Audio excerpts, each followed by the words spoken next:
One of the richest men of all time won't be found on any rich people lists because, well, he was a hardened murderous criminal drug lord. That would be Pablo Escobar, the undisputed king of cocaine from the late 70s to the early 90s.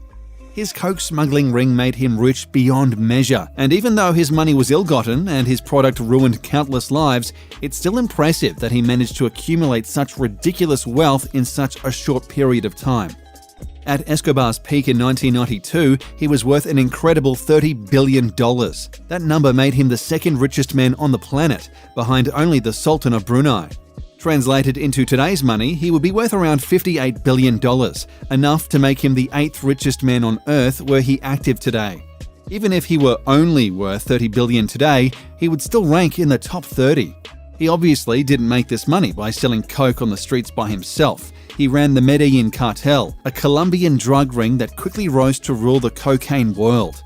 At their largest, they controlled up to 90% of the US's cocaine and up to 80% of the global stash. It's no exaggeration to say that if you or someone you know was ever addicted to coke, it was probably because of Pablo Escobar. Thanks, you smug jerk.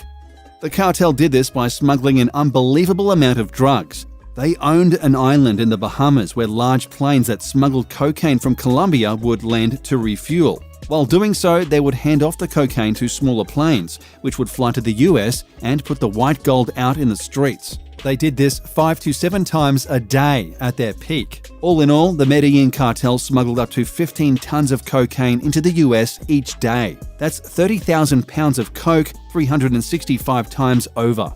To compare, a 2015 California cocaine bust yielded 9 tons of coke worth $200 million.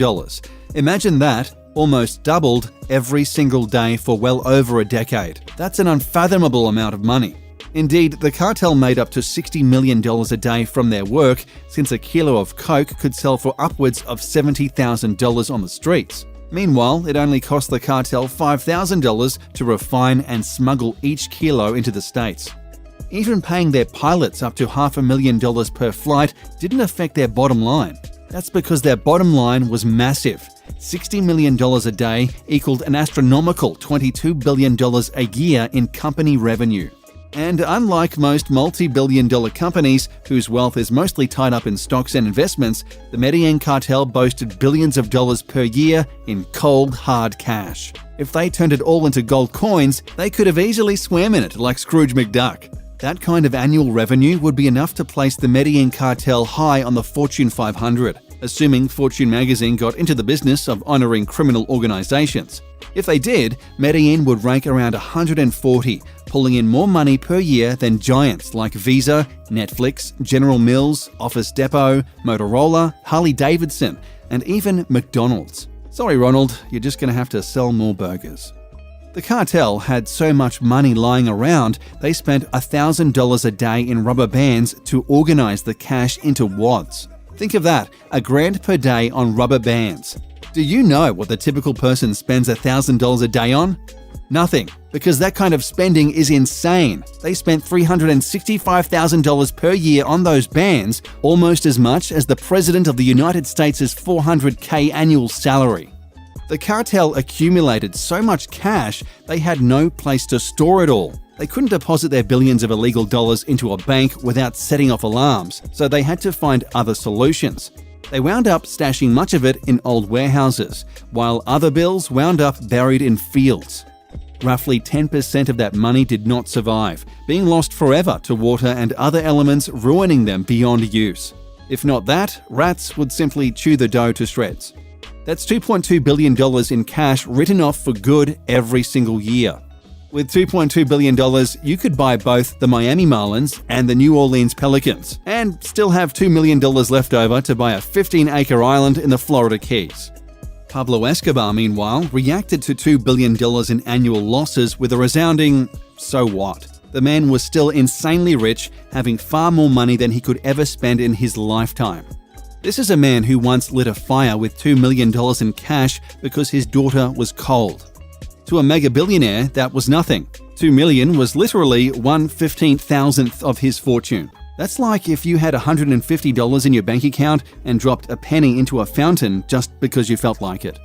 $30 billion in wealth is nearly impossible for our brains to fathom, so look at it this way. You would have to win the grand prize on Who Wants to Be a Millionaire 30,000 times and save every penny of your winnings to equal Escobar's fortune. Only you still couldn't match him because you would pay taxes on your winnings, something Escobar certainly didn't bother doing. Argentinian soccer player Lionel Messi was the highest paid athlete of 2019, earning an incredible $127 million in salary and endorsements. That's incredible, and yet he would need to earn that much every year for 236 years and 3 months to equal Escobar's nest egg.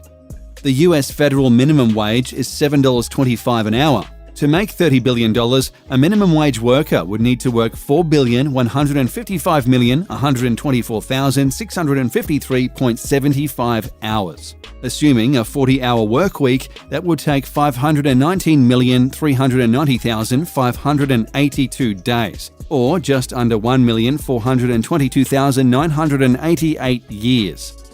Escobar, meanwhile, earned that much in 16 years. His wealth was nearly beyond imagination, but it came at an incredible cost. The Medellin cartel murdered thousands of people and ruined untold millions of lives with their product. Plus, all that money didn't save Pablo Escobar himself from an early, violent death. On December 2, 1993, Colombian police gunned him down, and with him went the Medellin cartel. While we'd love to say that police confiscated his and his company's money, that is simply not the case. Virtually all of Pablo Escobar's fortune remains missing to this day, stashed in various well-hidden locales around the world. If Lara Croft were real, we'd order her to stop tomb raiding and instead search shacks and shallow graves for wads of cash. But she's not, so we're currently stuck not knowing where the money is. The sad fact is, even if we find the money, most of it is likely unsalvageable due to decades of elemental damage. It's also possible the cartel, knowing their time was up, went to their secret hiding places and burnt the piles of money like the Joker. Whatever happened to the money, it's currently not in circulation. Thanks to Pablo Escobar and his Medellin cartel, the world is untold billions of dollars poorer. So the next time you wonder why the world's economy isn't as good as it should be, or why we don't have as strong a middle class anymore, don't just blame major corporations. Blame Pablo.